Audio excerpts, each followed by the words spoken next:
जब जनता बगावत करती है 1857 और उसके बाद। इसमें हम लोग पढ़ेंगे नीतियां और लोग, नवाबों की छिनती सत्ता, किसान और सिपाही, सुधारों पर प्रतिक्रिया। और दूसरी टॉपिक रहेगी जनता की नज़र से उस समय विद्रोह कैसा था, सैनिक विद्रोह, जन विद्रोह कैसे बन गया, मेरठ से दिल्ली तक बगावत फैलने लगी कैसे, कंपनी का पलटवार क्या हुआ था, विद्रोह के बाद के साल।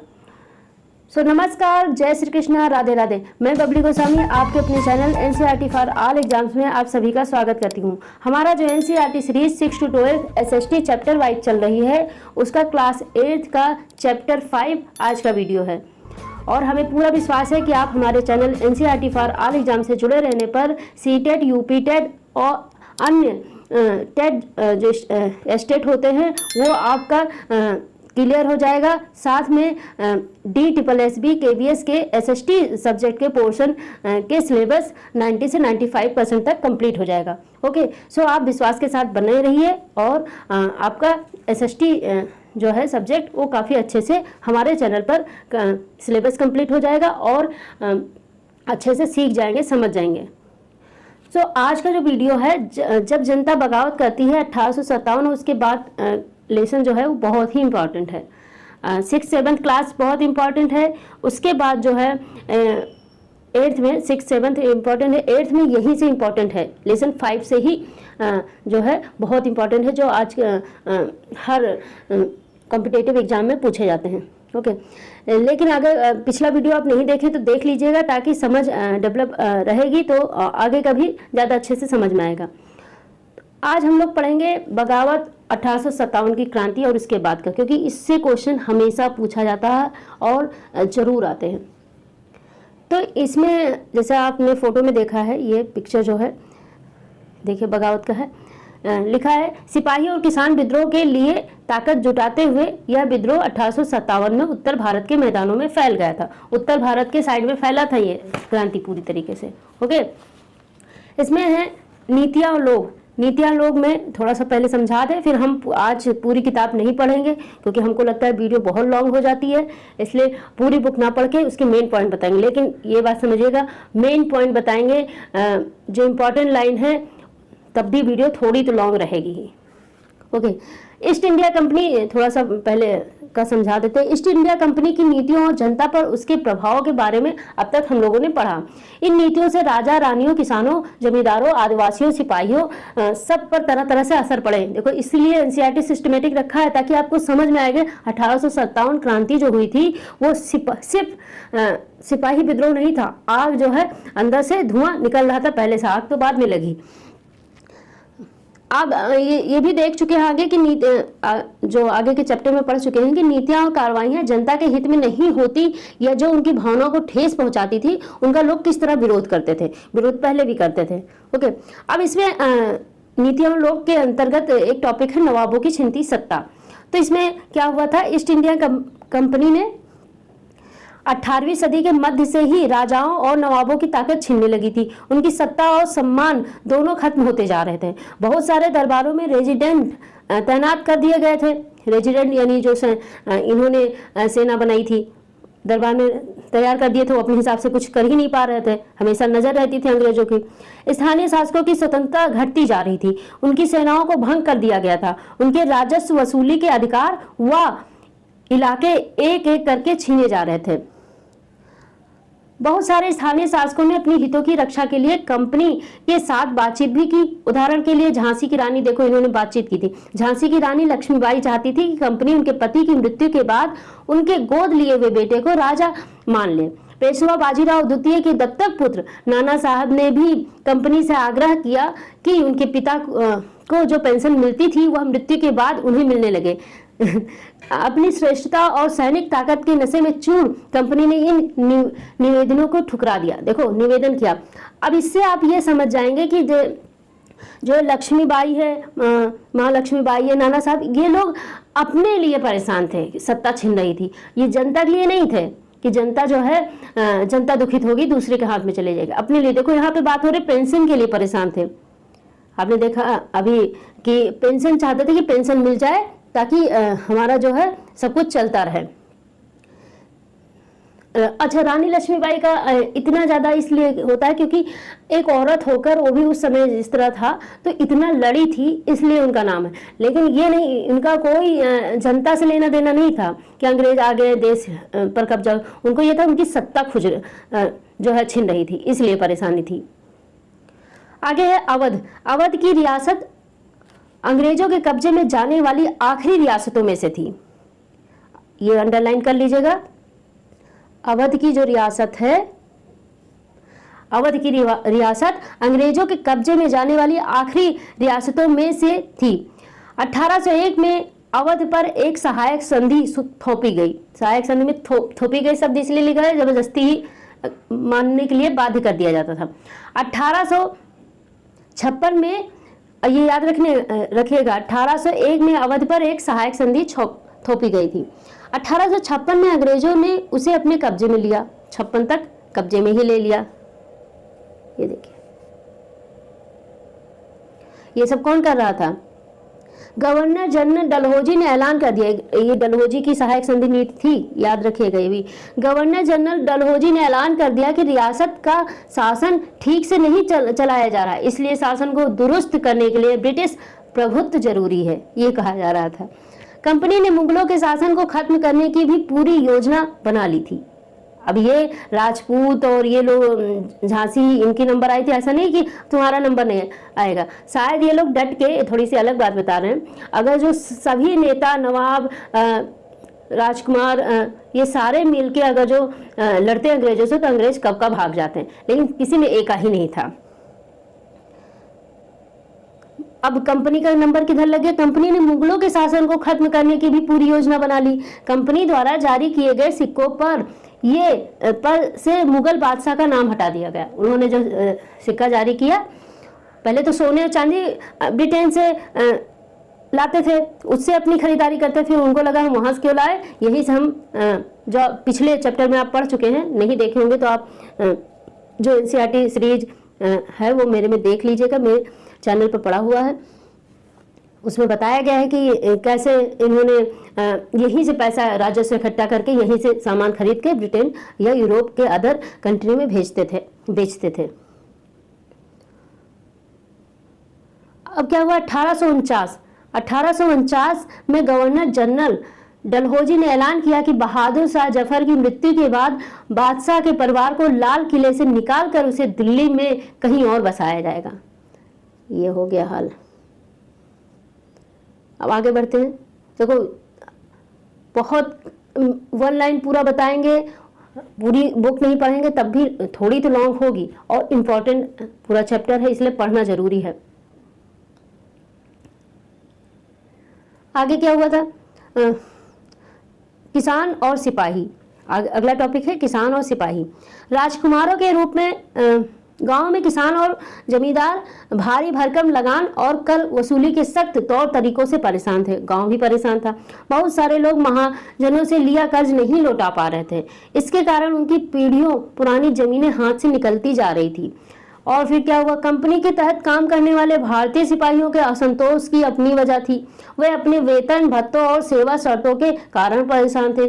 कई नए नियम उनकी धार्मिक भावनाओं और आस्थाओं को ठेस पहुंचाते थे। उसमें टीका लोग लगाते थे, तो उस पर भी अंग्रेजों को आपत्ति होती थी, जिससे उनको अंग्रेजों से जो भारतीय सेना थी वो परेशान थी कि हमें हमारे धार्मिक चीज़ें नहीं करने दे रहे हैं, टीका नहीं लगाने दे रहे हैं, या मुस्लिम जो रहे होंगे टोपी नहीं लगाने दे रहे हैं। उस जमाने में बहुत सारे लोग समुद्र पार नहीं जाना चाहते थे। उन्हें लगता था कि समुद्र यात्रा से उनका धर्म और जाति भ्रष्ट हो जाएगा। समझे? आगे बढ़ते।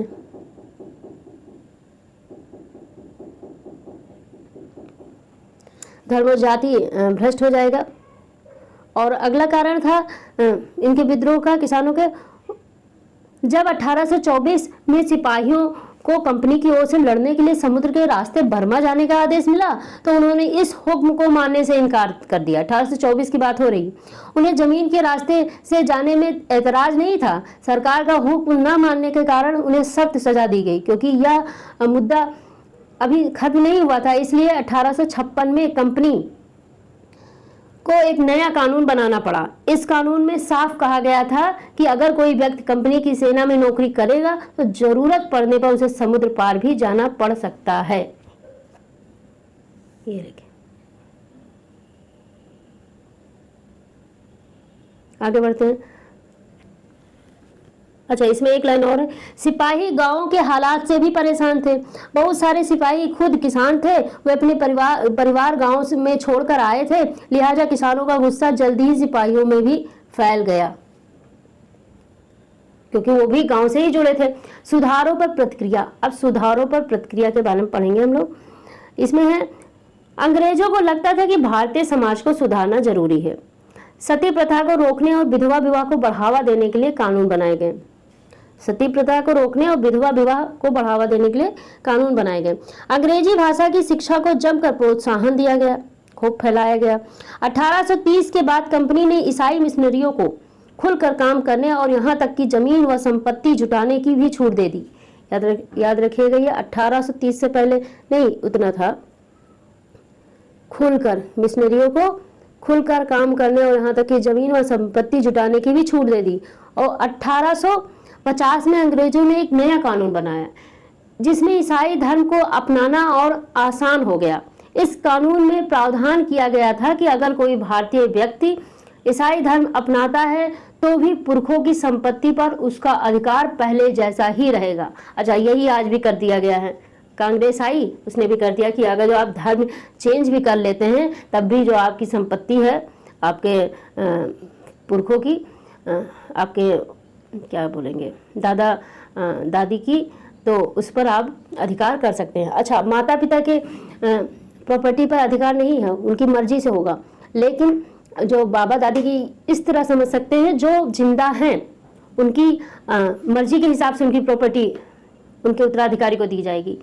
लेकिन जो जिंदा नहीं है उनकी मर्जी को हाँ में समझ के उनको प्रॉपर्टी दे दी जाएगी।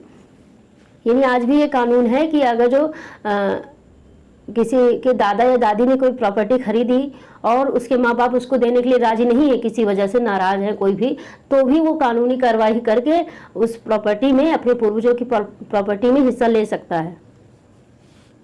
अच्छा, ईसाई धर्म को फैलाने के लिए उन्होंने देखो क्या किया।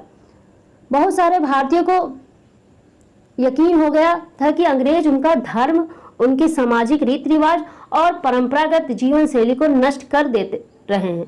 इन लोग को और लग गया कि अब भैया ये लोग हम लोग को भ्रष्ट करके, हम लोग को उस समय भ्रष्ट शब्द ही यूज करते थे, भ्रष्ट करके या हमारा धर्म परिवर्तन करके ही मानेंगे, तो इनको भगाओ। उत्तर भारत के बाजारों में सिपाही खबरें और अफवाहें फैलाते हुए, देखो खबरें और अफवाहें।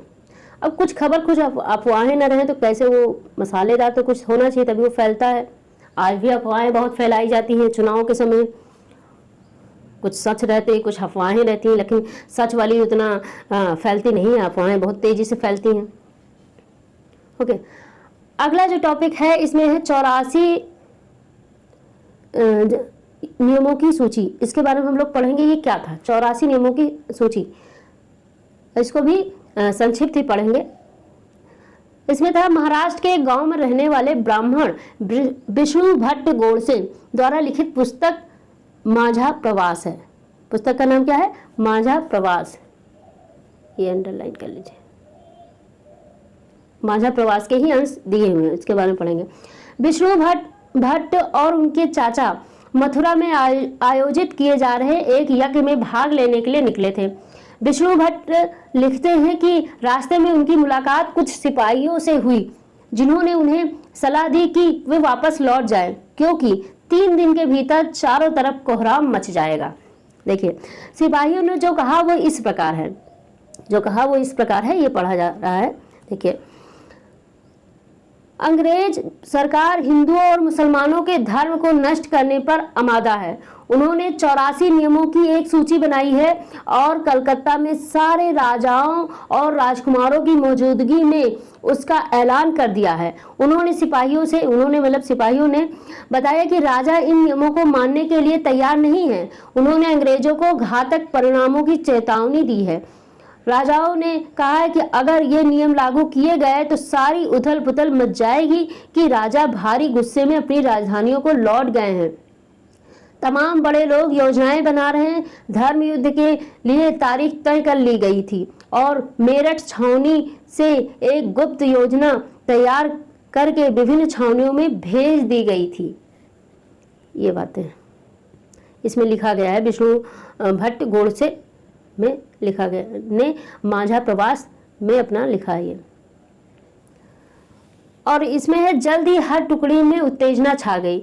इसमें क्या है, सीताराम पांडे को 1812 में बंगाल नेटिव आर्मी में सिपाही के तौर पर भर्ती किया गया था। उन्होंने 48 साल तक नौकरी की और 1860 में वे सेवानिवृत्त हुए। उन्होंने बगावत को दबाने में अंग्रेजों की मदद की। हालांकि उनका बेटा भी विद्रोहियों के साथ हो गया था और अंग्रेजों ने उसे सीताराम की आंखों के सामने ही मार डाला था। देखा क्या हुआ। अपने सेवानिवृत्ति के बाद उनके कमान अफसर नारगेट ने उन्हें अपने संस्मरण में लिखने के लिए प्रेरित किया। सीताराम ने 1861 में अवधी भाषा में अपने संस्मरण लिखे, जिनका नारगेट में अंग्रेजी में अनुवाद किया और फ्रॉम सिपाही टू सूबेदार, सिपाही नहीं बोल पाते थे अंग्रेज लोग, सिपाही ऐसे बोलते थे, सिपाही टू सूबेदार से सूबेदार तक के नाम से प्रकाशित कराया। यानी एक सिपाही से सूबेदार बने, इसको लेकर प्रकाशित कराया। इसी समय सरकार ने हर एक रेजिमेंट के कुछ लोगों को नई राइफल के इस्तेमाल का तरीका बताने के लिए अलग अलग छावनियों में भेजा। इन लोगों ने कुछ समय तक सिपाहियों को प्रशिक्षण दिया। इसी दौरान न जाने कहां से यह खबर फैल गई कि इन राइफलों में इस्तेमाल होने वाले कारतूसों पर गाय और सुअर की चर्बी का लेप चढ़ाया गया है। ये खबर फैल गई। खैर जो भी फैली अच्छी फैली, ताकि ये देखिए फोटो सब हुआ, जिससे लोगों को लगा कि हाँ इनको भी घुटने के नीचे किया जा सकता है। मेरठ में सिपाही विद्रोही सिपाही अफसरों पर हमला करते हैं, उनके घरों में घुस जाते हैं और इमारतों में आग लगा देते हैं। देखो ये सब होता है जो लोग और चीज़ों को बता देते हैं कि ये भी एक जनता का विद्रोह है, जैसा इजराइल में हुआ या बांग्लादेश में हुआ। तो उसमें जो यहाँ के जो भारत में जब ये जो विद्रोह किए थे, या इनको क्या बोलेंगे, क्रांतिकारी थे, वो बहू बेटे महिलाओं के साथ कुछ नहीं करते थे। वो उन्हीं अधिकारियों जो सेना से जुड़े होते थे उन्हीं को परेशान करते थे और उनकी आग में लगाते, उनके साथ कुछ नहीं करते थे। ओके, तो ये अंतर है क्रांतिकारी और जो अदर टाइप के लोग होते हैं उसमें।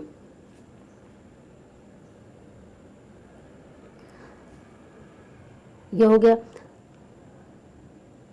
आगे है सैनिक विद्रोह। अगला टॉपिक है सैनिक विद्रोह, जन विद्रोह बन गया, इसके बारे में पढ़ेंगे। अच्छा, सैनिक विद्रोह क्या होता है ये समझते हैं। जब सिपाही इकट्ठा होकर अपने सैनिक अफसरों का हुक्म मानने से इनकार कर देते हैं, उसी को ही सैनिक विद्रोह कहते हैं। सैनिक विद्रोह जन विद्रोह बन गया कैसे। भारत के उत्तरी भागों में 1857 में ऐसी ही स्थिति पैदा हो गई थी। फतह और शासन के 100 साल बाद ईस्ट इंडिया कंपनी को एक भारी विद्रोह से जूझना पड़ रहा था।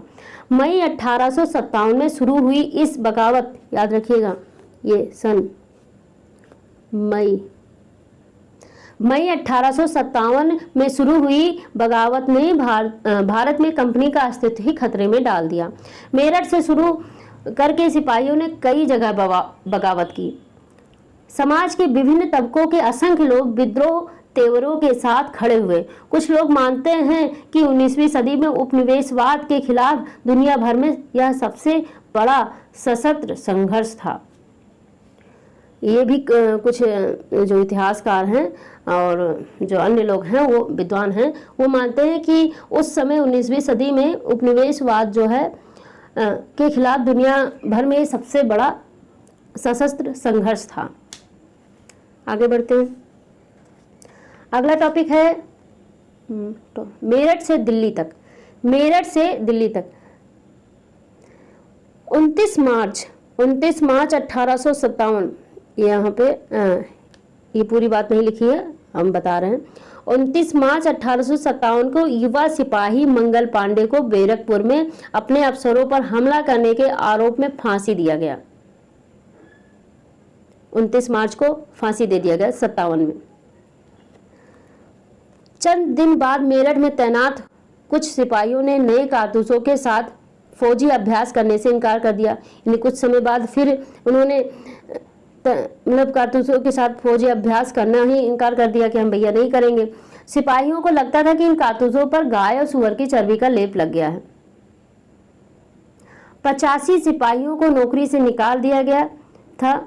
उन्हें अपने अफसरों का हुक्म न मानने के आरोप में 10-10 साल की सजा दी गई। यह 9 मई 1857 की बात है।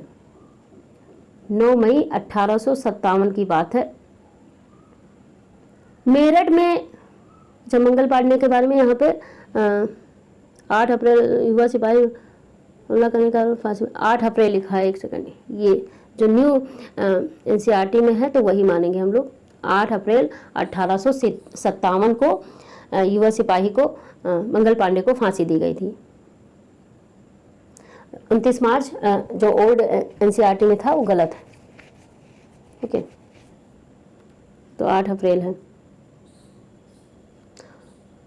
और ये जब मना कर दिया था कि अब हम इन कारतूसों से अभ्यास नहीं करेंगे, ये बात है 9 मई 1857 की।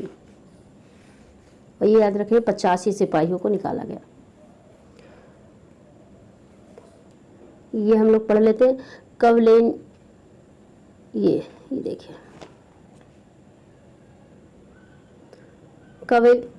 कवेलरी लाइनों में युद्ध। 3 जुलाई 1857 को 3000 से ज्यादा विद्रोही बरेली से दिल्ली आ पहुंचे। उन्होंने यमुना को पार किया और ब्रिटिश कवेलरी चौकियों पर धावा बोल दिया। यह युद्ध पूरी रात चलता रहा। ये देखिए, आगे बढ़ते हैं। फिरंगी का मतलब समझ लेते हैं। विदेशियों को फिरंगी कहा जाता है। इस शब्द में अपमान का भाव आता है। फिरंगी बोला जाता है अपमानित करने के लिए उन लोगों को। आगे है इसी में, मेरठ में तैनात दूसरे भारतीय सिपाहियों के विरोध की प्रतिक्रिया बहुत जबरदस्त रही। 10 मई को सिपाहियों ने मेरठ की जेल पर धावा बोलकर, यानी मंगल पांडे से भी बहुत ज्यादा ये जबरदस्त रही। 10 मई को सिपाहियों ने मेरठ की जेल पर धावा बोलकर वहां बंद सिपाहियों को आजाद करा लिया था। 10 मई की रात को मेरठ के कुछ सिपाहियों की, एक सेकंड, 10 मई उन्होंने अंग्रेज अफसरों पर हमला करके उन्हें मार गिराया। उन्होंने बंदूक और हथियार कब्जे में ले लिए और अंग्रेजों की इमारतों व संपत्तियों को आग के हवाले कर दिया। अंग्रेजों का क्या था, इमारत, सब कुछ भारतीय ही था। सिपाहियों ने फिरंगी विदेशियों के लिए इस्तेमाल होता था और ये अपमानित शब्द इस्तेमाल होता था। मेरठ के सिपाहियों ने फिरंगियों के खिलाफ युद्ध का ऐलान कर दिया। सिपाही पूरे देश में अंग्रेजों के शासन को खत्म करने पर आमादा थे, लेकिन सवाल यह था कि अंग्रेजों के जाने के बाद देश का शासन कौन चलाएगा। सिपाहियों ने इसका भी जवाब ढूंढ लिया था। वे मुगल सम्राट बहादुर शाह जफर को देश का शासन सौंपना चाहते थे। आगे क्या हुआ था ये बात अभी पढ़िएगा। मेरठ के कुछ सिपाहियों की एक टोली 10 मई की रात को घोड़ों पर सवार होकर मुंह अंधेरे ही दिल्ली पहुंच गई। कुछ सिपाहियों की टोली जो है 10 मई की रात को घोड़ों पर सवार होकर मुंह अंधेरे ही दिल्ली तक पहुंच गई। जैसे ही उनके आने की खबर फैली, दिल्ली में तैनात टुकड़ियों ने भी बगावत कर दी। यहाँ भी अंग्रेज अफसर मारे गए। देसी सिपाहियों ने हथियार व गोला बारूद कब्जे में ले लिया और इमारतों को आग लगा दी। विजयी सिपाही लाल किले की दीवारों के आसपास जमा हो गए। वे बादशाह से मिलना चाहते थे। बादशाह अंग्रेजों की भारी ताकत से दो हाथ करने को तैयार नहीं थे, लेकिन सिपाही भी अड़े रहे। आखिरकार वे जबरन महल में घुस गए और उन्होंने बहादुर शाह जफर को अपना नेता घोषित कर दिया। अच्छा, ये बहादुर शाह जफर भी काफी एजेड थे और उनको भी डर लगता था कि भैया जो कुछ पेंशन मिल रहा है, घर बार चल रहा है, उसको वो भी चला जाएगा। बहादुर शाह जफर का ये फोटो देखिए।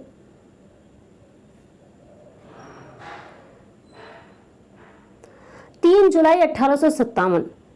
जुलाई 1857 को 3000 से ज़्यादा विद्रोही सिपाही बरेली से दिल्ली आ गए। उन्होंने यमुना को पार किया और ब्रिटिश अभी जो बताए थे अभी यहाँ बता चुके हैं, आगे बढ़ते हैं। फिरंगी भी बता चुके हैं। बूढ़े बादशाह, हाँ ये बता दें, बूढ़े बादशाह बहादुर शाह जफर को सिपाहियों की यह मांग माननी पड़ी। उन्होंने देश भर के मुखियाओं और शासकों को चिट्ठी लिखकर अंग्रेजों से लड़ने के लिए भारतीय राज्यों का एक संघ बनाने का आह्वान किया। बहादुर शाह के इस एकमात्र कदम के गहरे परिणाम सामने आए। अंग्रेजों से पहले देश के एक बहुत बड़े हिस्से पर मुगल साम्राज्य का ही शासन था। ज्यादातर छोटे शासक और रजवाड़े मुगल बादशाह के नाम पर ही अपने इलाकों पर शासन चलाते थे। ब्रिटिश शासन के विस्तार से भयभीत ऐसे बहुत सारे शासकों को लगता था कि अगर मुगल बादशाह दोबारा शासन स्थापित कर ले तो वो मुगल आधिपत्य में दोबारा अपने इलाकों का शासन बेफिक्र होकर चलाने लगेंगे। देखो क्या हुआ, ब्रिटिश शासन के विस्तार से भयभीत ऐसे बहुत सारे शासकों को लगता था कि अगर मुगल बादशाह दोबारा शासन स्थापित कर लें और मुगल आधिपत्य में दोबारा अपने इलाकों का शासन हम आराम से चलाएंगे, क्योंकि अंग्रेज लोग बहुत रोक टोक कर रहे हैं। अंग्रेजों को इस तरह विद्रोह घटनाओं की उम्मीद नहीं थी। उन्हें लगता था कि कारतूसों के मुद्दे पर पैदा हुई उथल पुथल कुछ समय में शांत हो जाएगी। लेकिन जब बहादुर शाह जफर ने बगावत को अपना समर्थन दे दिया तो स्थिति रातों रात बदल गई। जब दिल्ली, अच्छा क्यों बदल गई? बहादुर शाह जफर जो है वो आखिरी मुगल शासक थे और काफ़ी उनका मतलब जाने माने नाम थे, तो उनके लिए भी लोग काफ़ी इकट्ठा हो गए। जब दिल्ली से अंग्रेजों के पैर उखड़ गए तो लगता एक हफ्ते तक कहीं कोई विद्रोह नहीं हुआ, एक हफ्ते तक नहीं हुआ। जाहिर है खबर फैलने में भी कुछ समय तो लगना ही था, लेकिन फिर तो विद्रोहों का सिलसिला ही शुरू हो गया, अच्छा, इसके आगे पढ़ने से पहले ये बताते हैं कि एक चीज़ यहाँ पे और सीखने वाली है एक अलग, कि लास्ट तक अंग्रेज जो है हार नहीं मान रहे, लास्ट तक वो हार नहीं मान रहे। दिल्ली चली गई, बहादुर शाह जफर को नियुक्त कर दिया गया अपना राजा, लेकिन तब भी जो है इसमें हार अंग्रेजों ने नहीं मारी। इसलिए एक बात ये सीखने वाली है कि लास्ट तक हार नहीं मारने वाली। अगर जो कॉम्पिटिटिव एग्जाम की बात करें तो उसके लिए अगर जो कहें तो वो ये है कि आपके पास टाइम कम बचा है, लास्ट तक आप करते रहिए, बार बार घड़ी देखने की जरूरत नहीं, जब टाइम कम बचे करते रहिए, जल्दी जल्दी करते रहिए, क्योंकि उससे कोई फ़ायदा नहीं। अगर जो हार मान के आप अब टाइम कम बचा आप क्या करें, या टाइम कम बचा तो उसका एक तरीका होता है, लेकिन वो भी करना पड़ेगा। अब सोचो कि छोड़ दें क्वेश्चन तो वो नहीं सही है, वो हम अपने एक वीडियो बनाएंगे, उसमें बताएंगे कि अगर जो आपके पास टाइम कम बचा तो क्वेश्चन को कैसे सॉल्व करना है या उस पर आंसर का टिक कैसे लगाना है। ओके, अब बगावत अगला है। बगावत फैलने लगी, एक के बाद एक प्रत्येक रेजिडेंट में सिपाहियों ने विद्रोह कर दिया और वे दिल्ली, कानपुर व लखनऊ जैसे मुख्य बिंदुओं पर दूसरी टुकड़ियों का साथ लेने को निकल पड़े। उनकी देखा देखी कस्बों और गांवों के लोग भी बगावत के रास्ते पर चलने लगे। वे स्थानीय नेताओं, जमींदारों और मुखियाओं के पीछे संगठित हो गए। अच्छा, ये सब हिम्मत क्यों आई? क्योंकि अंग्रेज जो है बहुत ज़्यादा अत्याचार कर रहे थे, लगान इतना ज़्यादा किसानों से ले रहे थे, जमींदार तो परेशान, सब लोग परेशान थे। हर बात पर होता था कि अगर जो नहीं दे पाए तो जब्त कर लेंगे। स्वर्गीय पेशवा बाजीराव के दत्तक पुत्र नाना साहब, इन लोग के खुद के थे ये पुत्र, नाना साहब कानपुर के पास रहते थे। उन्होंने ऐलान किया कि वह बहादुर शाह जफर के तहत गवर्नर हैं। बहादुर शाह जफर के तहत उन्होंने कह दिया हम उनके गवर्नर हैं। लखनऊ की गद्दी से हटा दिए गए नवाब वाजिद अली शाह के बेटे बिरजित कद्र को नया नवाब घोषित कर दिया गया। सब लोग अपना अपना बन गए, क्योंकि सब पत्रों के माध्यम से एका हो गया कि ऐसे ऐसे कह देंगे हम बन गए भैया, जाओ हमारा राजकाज चलेगा। बिरजित कद्र ने भी बहादुर शाह जफर को अपना बादशाह मान लिया। बिरजित कद्र, उनकी माँ बेगम हजरत महल, ये किसके बिरजित कद्र थे? वाजिद अली शाह के बेटे। उनकी मां बेगम हजरत महल ने अंग्रेजों के खिलाफ विद्रोहों को बढ़ावा देने में बढ़ चढ़ के हिस्सा लिया, उन्होंने भी हिस्सा लिया। झांसी में रानी लक्ष्मीबाई भी विद्रोही सिपाहियों के साथ जा मिली। उन्होंने नाना साहब के सेनापति तात्या टोपे के साथ मिलकर अंग्रेजों को भारी चुनौती दी। अच्छा, ये पहले निवेदन और सब कुछ हो चुका था अंग्रेजों से कि भाई हमारे पति के बाद हमारे बेटे को राजा माना जाए और जो पेंशन दी जाती थी वो पेंशन दिया जाए, तो दो टाइप की शर्त रखेगी। तो अंग्रेजों ने नहीं माना, तो इनका भी एक गुस्सा था। मध्य प्रदेश के मांडला क्षेत्र में रामगढ़ की रानी अवंतीबाई लोधी, ये याद रखिएगा, ये अक्सर जो है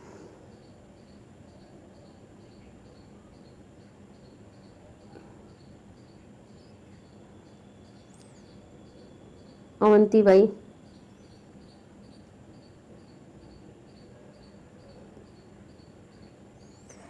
देखो 1857 की क्रांति हो या 1947 की, सभी में जो है सभी वर्गों का हाथ रहा है, आज़ादी में सभी वर्गों का हाथ रहा है, किसी एक का नहीं रहा है। तो ये आप इतिहास से ये चीज़ सीख सकते हैं। आगे क्या हुआ, मध्य प्रदेश के मांडला क्षेत्र में रामगढ़ की रानी अवंतीबाई लोधी ने, देखो सब लोग राजा रानी थे, ये समझ लीजिए कि अंग्रेजों ने ही राजपूतों ने ही राजकाज किया, या कहिए कि नवाबों में यानी मुसलमानों ने ही किया, ये बात गलत है, सबने किया। तो अवंतीबाई लोधी ने 4000 सैनिकों की फौज तैयार की और अंग्रेजों के खिलाफ उसका नेतृत्व किया, क्योंकि ब्रिटिश शासन ने उनके राज्य के प्रशासन पर नियंत्रण कर लिया था। विद्रोही टुकड़ियों के सामने अंग्रेजों की संख्या बहुत कम थी। बहुत सारे मोर्चों पर उनकी जबरदस्त हार हुई। इससे लोगों को यकीन हो गया कि अब अंग्रेजों का शासन खत्म हो चुका है। अब लोगों को विद्रोहों में कूद पड़ने का गहरा आत्मविश्वास मिल गया था। अब लोगों को लगा अब और इसमें चलो, विद्रोहों में साथ दो और उनको हटाओ। अवध के इलाके में चौतरफा बगावत की स्थिति थी। 6 अगस्त 1857 को लेफ्टिनेंट कर्नल टाइटलर, याद रखिएगा नाम,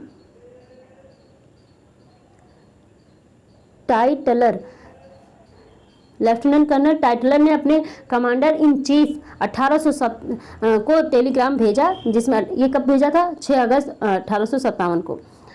शायद तारीख ना पूछा जाए लेकिन नाम पूछ लिया जाता है। तो कर्नल टाइटलर ने अपने कमांडर इन चीफ को टेलीग्राम भेजा, उस समय टेलीग्राम चलता था, जिसमें उनसे अंग्रेजों के भय को व्यक्त किया था कि अब हमको डर लग रहा है भाई, हमारे लोग विरोधियों की संख्या और लगातार लड़ाई से थक गए हैं। एक एक गांव हमारे खिलाफ हैं, जमींदार भी हमारे खिलाफ खड़े हो गए हैं। और बता रहे हैं, फैजाबाद के मौलवी अहमदुल्ला शाह ने भविष्यवाणी कर दी, मौलवी थे, कि अंग्रेजों का शासन जल्द ही खत्म हो जाएगा। फैजाबाद के मौलवी थे ये अहमदुल्ला, शायद फेमस रहे होंगे उस समय। भविष्यवाणी कर दी, जैसे हमारे जो गुरु हो, जगत गुरु या शंकराचार्य या कोई ऐसे है जो भविष्यवाणी कर दे कि, और जो उसकी सही भी काफ़ी होती रही हो तो फैल जाती है। वह समझ चुके थे कि जनता क्या चाहती है। इसी आधार पर उन्होंने अपने समर्थकों की एक विशाल संख्या जुटा ली। अपने समर्थकों के साथ वे भी अंग्रेजों से लड़ने लखनऊ जा पहुंचे। यानी से साधु संत सब लोग, पीर फकीर सब लोग उस संग्राम में लगे हुए थे। आगे बढ़ते हैं।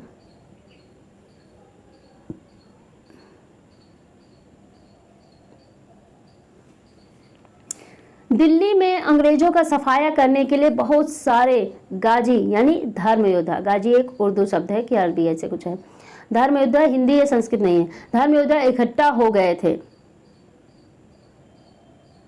बरेली के सिपाही बख्त खान ने लड़ाकों की एक विशाल टुकड़ी के साथ दिल्ली की ओर कूच कर दिया था। बरेली के सिपाही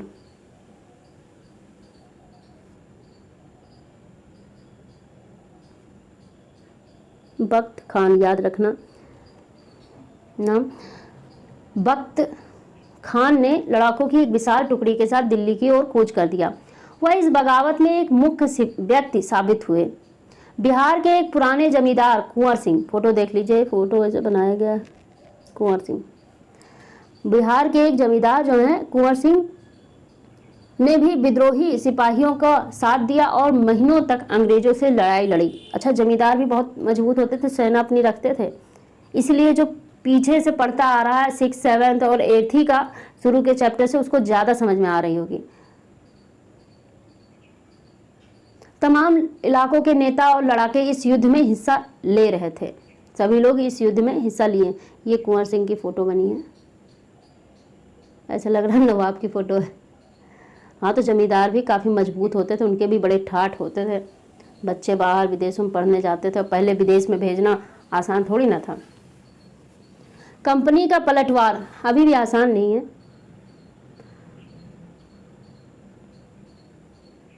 कंपनी का पलटवार, ये देखिए फोटो। विद्रोही सिपाही मेरठ से दिल्ली की तरफ कूच करते हुए, मेरठ से दिल्ली की तरफ जा रहे हैं। कंपनी का पलटवार में हम लोग पढ़ेंगे कि अंग्रेजों ने इंग्लैंड से और फौजी मंगवाए, विद्रोहियों को जल्दी सजा देने के लिए नए कानून बनाए और विद्रोह के मुख्य केंद्रों पर धावा बोल दिया। जहाँ जहाँ विद्रोह हो रहा था वहीं पे धावा बोल दिया। सितंबर, अच्छा ये सारे एक एक अंग्रेज को अगर मार डालते तो शायद ज़्यादा सही रहता, तो ये इतना आगे न बढ़ता। सितंबर 1857 में दिल्ली दोबारा अंग्रेजों के कब्जे में आ गई। कितनी जल्दी कब्जे में आ गई? कब इन्होंने किया था उस पर इनको बहादुर शाह जफर को अपना नवाब घोषित किया था। सन देखिए कब किया था, सन तो 1857 है, महीना जुलाई में किया था।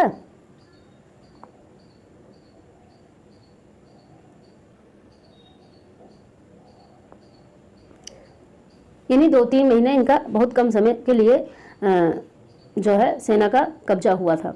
उसके बाद तो फिर दिल्ली पर अंग्रेजों के कब्जे आ गए। अंतिम मुगल बादशाह बहादुर शाह जफर का मुकदमा चलाया गया और उन्हें आजीवन कारावास की सजा दी गई। बहादुर शाह और उनकी पत्नी बेगम जीनत महल को अक्टूबर 1858 में रंगून जेल में भेज दिया गया था। रंगून जेल में भेज दिया गया था। रंगून कहाँ है इसमें? म्यांमार। रंगून जेल में दोनों पति पत्नी को भेज दिया गया था। इसी जेल में नवंबर 1862 में बहादुर शाह जफर ने अंतिम सांस ली। मार्च 1858 में लखनऊ अंग्रेजों के कब्जे में चला गया। 58 में, मार्च 1858 में। जून 1858 में रानी लक्ष्मीबाई की शिकस्त हुई और उन्हें मार दिया गया। दुर्भाग्यवश ऐसा ही रानी अवंतीबाई लोध के साथ हुआ। खेड़ी की शुरुआती विजय के बाद उन्होंने अपने आप को अंग्रेजी फौज में घिरा पाया और वे शहीद हो गए। कहाँ पे? खेड़ी की शुरुआती विजय के बाद। ये रानी अवंतीबाई लोध के बारे में है।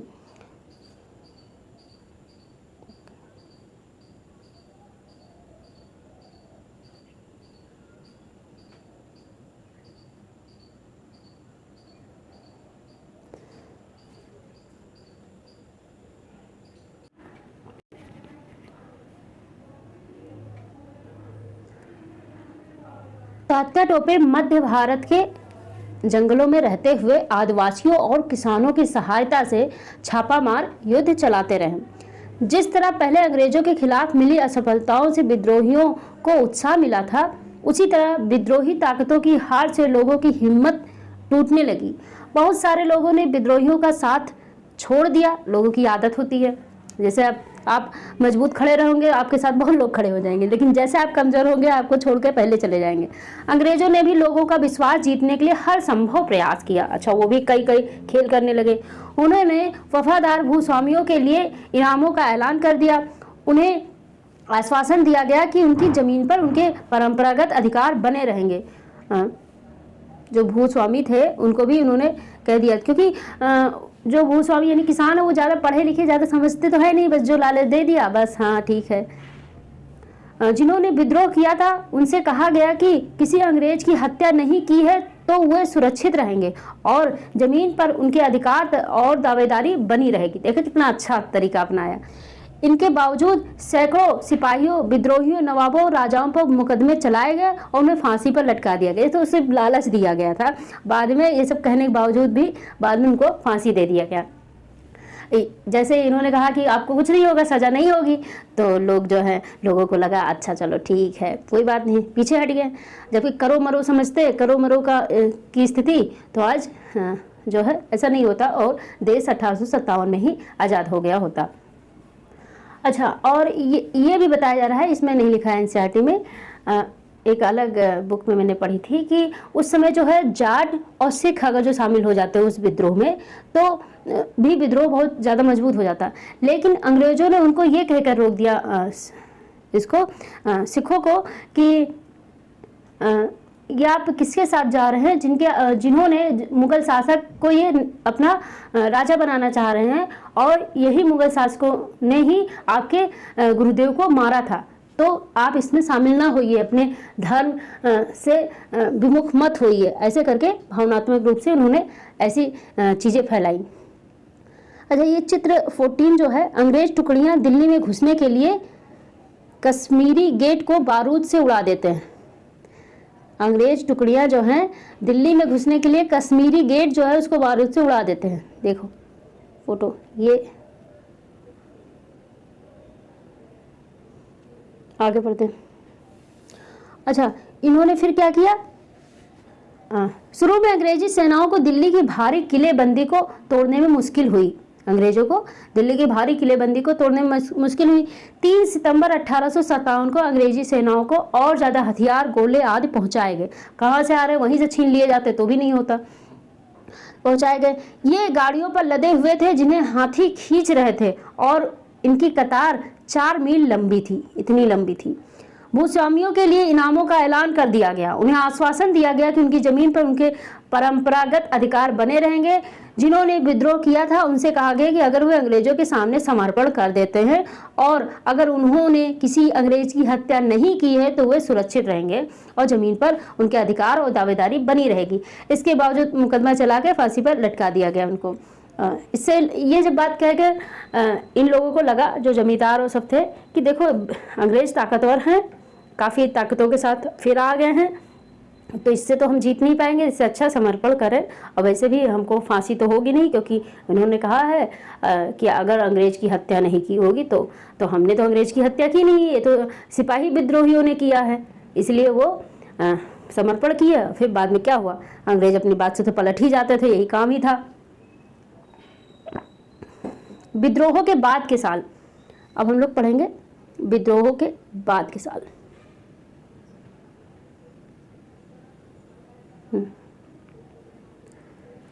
विद्रोह के बाद के साल में क्या हुआ था। अंग्रेजों ने 1859 के आखिर तक देश पर दोबारा नियंत्रण पर लिया था। ये याद रखिएगा, 1859 आखिर तक। लेकिन अब वह पहली वाली नीतियों के सहारे शासन नहीं चला सकते थे। अंग्रेजों ने जो अहम बदलाव किए वे निम्नलिखित थे। कैसे,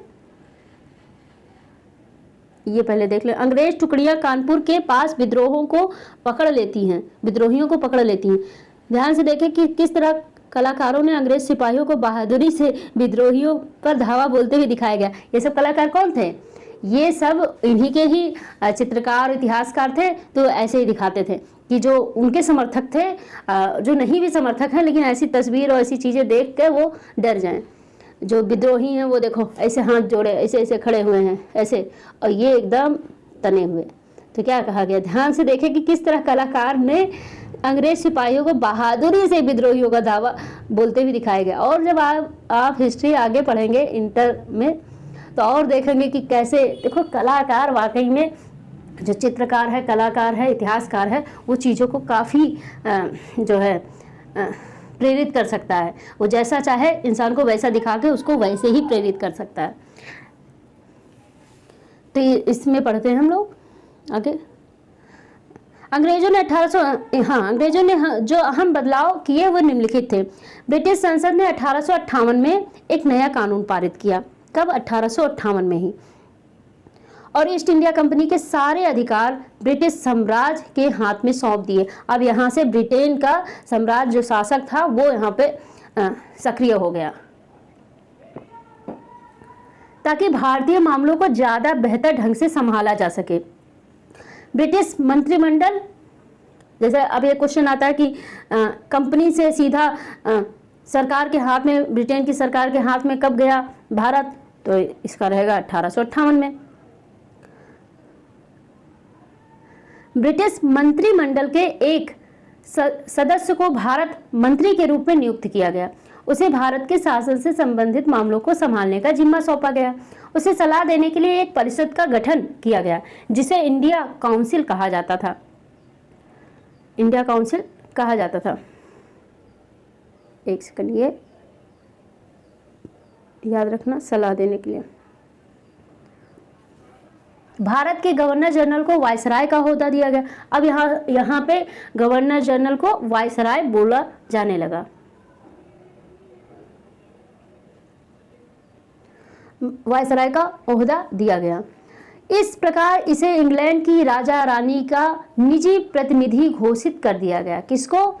ये जो ब्रिटिश मंत्रिमंडल का आया था सदस्य, इसको इंडिया काउंसिल का जो गठन किया गया था, इसमें जो व्यक्ति आया था, इसी को इनका प्रतिनिधि घोषित कर दिया गया, राजा रानी का।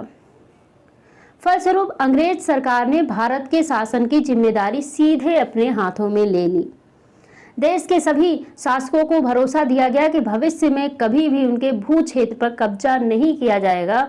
उन्हें अपनी रियासत अपने वंशजों, यहाँ तक कि दत्तक पुत्रों को सौंपने की छूट दे दी गई। यहाँ से सब बदलाव कर दिए हैं, लेकिन उन्हें इस बात के लिए प्रेरित किया गया कि वे ब्रिटेन की रानी को अपना आधिपत्य स्वीकार करें। इस तरह भारतीय शासकों को ब्रिटिश साम्राज्य के अधीन शासन कराने की छूट दी गई। भारतीय शासकों को, जो शासक होते थे, उनको ब्रिटिश साम्राज्य के अधीन शासन चलाने की छूट दे दी गई। सेना में भारतीय सिपाहियों का अनुपात कम करने और यूरोपीय सिपाहियों की संख्या बढ़ाने का फैसला किया गया। यहाँ यह भी तय किया गया कि अवध, बिहार, मध्य भारत और दक्षिण भारत से सिपाहियों को भर्ती करने की बजाय अब गोरखा, सिखों और पठानों में से ज़्यादा सिपाही भर्ती किए जाएं, क्योंकि विद्रोह यही हुआ था। अवध, बिहार, मध्य भारत और दक्षिण भारत साइड से, तो वहाँ से इन्होंने कहा ये हम बंद करेंगे, गोरखा, सिखों और पठानों को करेंगे, मजबूत भी होते हैं। मुसलमानों की जमीन और संपत्ति बड़े पैमाने पर जब्त की गई। उन्हें संदेह व शत्रुता के भाव में देखा जाने लगा, क्योंकि उनको लगा कि देखो हमारा मुसलमान शासक बनने जा रहा था, राजा बनता नवाब, और अंग्रेजों से सब बिगड़ गया, तो मुसलमानों से ही जमीन जब्त कर ली गई उन्हीं की। उन्हें संदेह व शत्रुता के साथ देखा जाने लगा। अंग्रेजों को, हाँ ये लिखा, अंग्रेजों को लगता था कि यह विद्रोह उन्होंने ही खड़ा कर दिया था। अंग्रेजों ने फैसला लिया कि वे भारत के लोगों के धर्म और सामाजिक रीति रिवाजों का सम्मान करेंगे। अब उसमें हम छेड़छाड़ नहीं करेंगे। उन्होंने कसम खा ली भैया कि अब हम नहीं करेंगे, क्योंकि हमें राज करना है यहाँ पे। भूस्वामियों और जमींदारों की रक्षा करने तथा जमीन पर उनके अधिकारों का स्थायित्व देने के लिए नीतियाँ बनाई गई। अब इन्होंने कहा कि अब हम सब कायदे से करेंगे। अच्छा, बेकायदा कैसे हुआ? वो कुछ हुआ होगा गड़बड़, तभी तो क्रांतिकारी उभरे, फिर अंग्रेजों को हटाएं। तो आगे हम लोग पढ़ेंगे। यह है 1857 के बाद इतिहास का एक नया चरण शुरू हो गया। देखिए नाम, विद्रोह के मुख्य केंद्र जो रेड से है, विद्रोह के अन्य केंद्र। मुख्य केंद्र देखो रेड से है और व्हाइट से है, देख लीजिए इसको।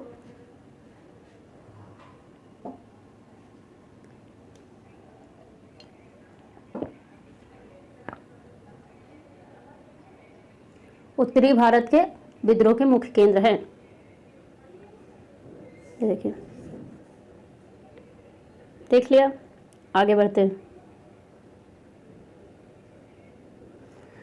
ये खुर्दा संग्राम एक केस स्टडी है, इसको भी पढ़ेंगे हम लोग। 1857 की घटना से बहुत पहले उसी प्रकार की एक घटना सन 1817 में खुर्दा नामक स्थान पर घटित हुई थी। तो खुर्दा क्या है, किस लिए फेमस है, ये सब याद रखना है। क्यों? क्योंकि ये यहाँ पे एक घटना घटी थी जो 1857 में घटी थी। क्या विद्रोह हुआ था? वैसे ही खुर्दा, जो कि ओडिशा के दक्षिण पूर्वी भाग में स्थित एक छोटा राज्य था, दक्षिण पूर्वी यानी जैसे ये उड़ीसा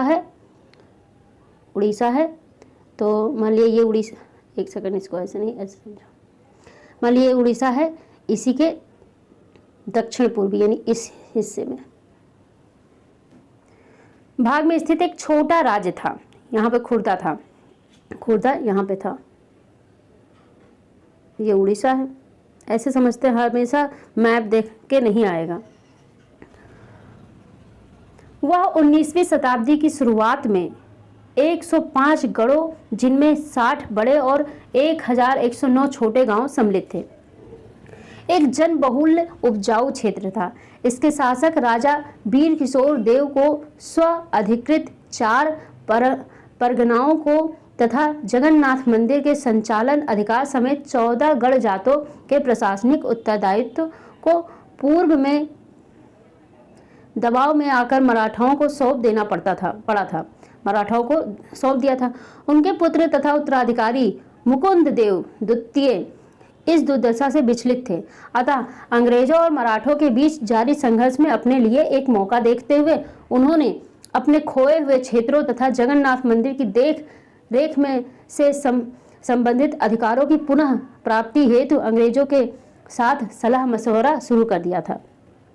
परंतु 1830 में उड़ीसा को अपने कब्जे में लेने के बाद अंग्रेजों ने उन्हें इस दोनों मुद्दों में से किसी पर भी सकारात्मक कार्रवाई करने की दिशा में कोई रुचि नहीं दिखाई। उन्हें जो जगन्नाथ मंदिर है वो भी नहीं दिया गया और जो प्रशासनिक जगह थी वो भी नहीं दिया गया। परिणामतः उड़ीसा के दूसरे सामंत राजाओं के साथ मिलकर तथा मराठाओं के गुप्त समर्थन से, कुछ मराठा जो है समर्थन भी करते थे, गुप्त समर्थन से उन्होंने जबरन अपने अधिकारों को लागू करने का प्रयास किया। इसकी वजह से उन्हें अपने पद से विस्थापित होना पड़ा तथा अंग्रेजों ने उनके राज्य को अपने में मिला लिया। ये भी चला गया, सामने वाला मिला नहीं और ये भी चला गया। आगे क्या हुआ? खुर्दा को अपने अधीन करने के तुरंत बाद अंग्रेजों ने राजस्व निर्वित कानून जमीन पर कर लगाने की नीति अपनाई। इसमें राज्य के पूर्व सैनिक वर्ग, जिन्हें पाइक के नाम से जाना जाता था, उनका जीवन बुरी तरह से प्रभावित हुआ।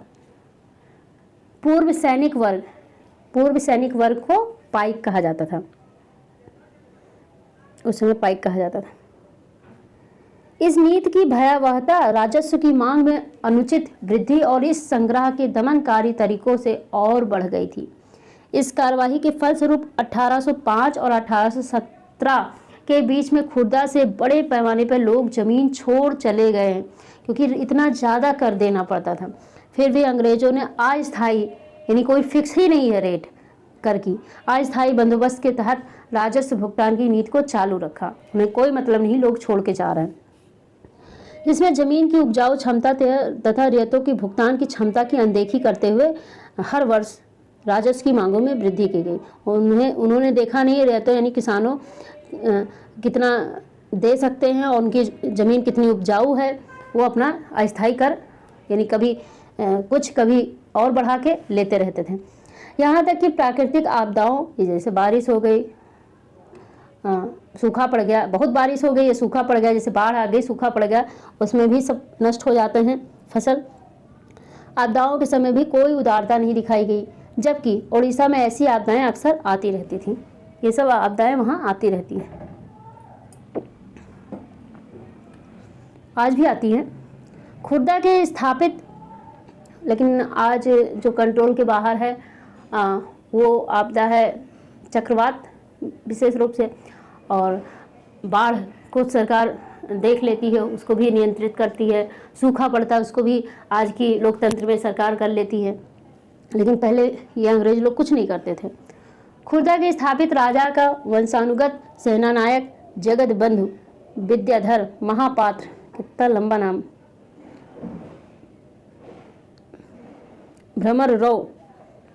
भ्रमरवर राय, जिन्हें लोग बक्सी जगत बंधु के नाम से जानते थे, वह ऐसे बेदखल हुए जमींदारों में से एक थे।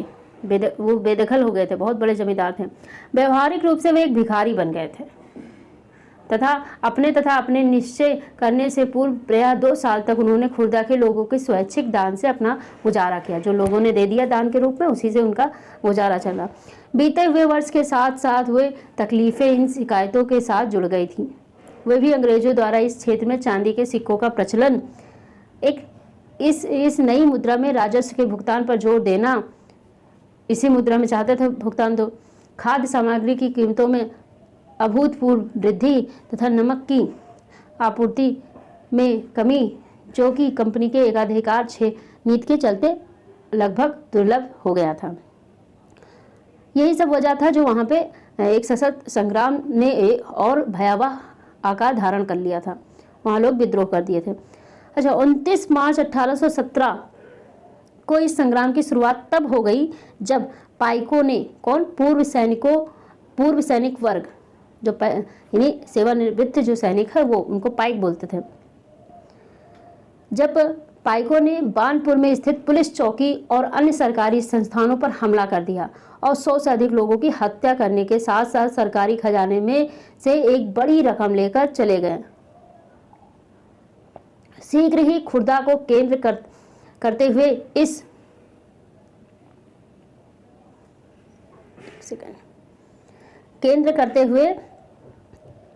इस घटना की सलाह अलग अलग दिशाओं में फैल गई। उत्साह से भरपूर जमींदार और रैयत पाइकों के साथ मिल गए और पूर्व सैनिकों यानी पाइकों के साथ मिल गए। अरे वाह, तुमने तो बहुत अच्छा किया। जो उनके साथ नहीं मिले उन्हें प्रताड़ित किया गया। जो उनके साथ नहीं मिले प्रताड़ित किया गया। एक कर मत दो अभियान भी शुरू कर दिया गया। कर मत दो के अभियान शुरू किया। अंग्रेजों ने पाइकों को उनके जमे हुए स्थान से हटाने की कोशिश की, परंतु असफल रहे। 14 अप्रैल 1817 को बक्सी बकबंधु ने 5 से 10 हजार पाइकों कंध जनजाति के योद्धाओं और अगवाही कर पुरी को कब्जे में ले लिया और मुकुंद देव को उनकी झिझक के बावजूद राजा घोषित कर दिया। जगन्नाथ मंदिर के पुजारियों ने भी पाइकों का अपना भरपूर समर्थन दिया, सबने दिया। इसी स्थिति को हाथ से निकलते हुए देख अंग्रेजों ने मार्शल लॉ लागू कर दिया। क्या होता है ये? जल्द ही घोषित राजा पकड़े गए और उन्हें उनके पुत्र सहित कटक में कारावास दे दिया गया। कटक उड़ीसा में ही है। बक्सी ने अपने करीबी सहयोगी कृष्ण चंद्र भ्रमरवर राय के साथ मिलकर कटक और खुर्दा के बीच यातायात के सारे माध्यम को काटने का प्रयास किया कि वहां न ले जा पाए। इसके साथ साथ संघर्ष उड़ीसा के दक्षिण और उत्तर पश्चिम हिस्से में फैल गया। तो ये सब हुआ था। अच्छा, मई 1817 तक खुर्दा के संग्राम को लगभग काबू में कर लिया। फिर अंग्रेजों ने उसको काबू में कर लिया क्योंकि उन्होंने कहा कि बक्सी बंधु को उनके साथियों के साथ पकड़वाने के लिए पुरस्कार देंगे। पुरस्कार के चक्कर में लोग जासूसी कर देते हैं। अच्छा, ये सब हो गया बातें।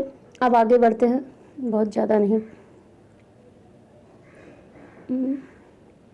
ये कौन सा टॉपिक? अगला टॉपिक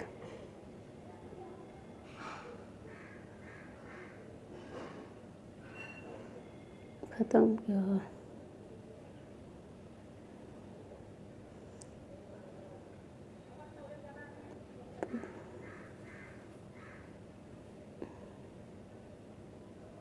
ओके, ये लास्ट था, खत्म हो गया।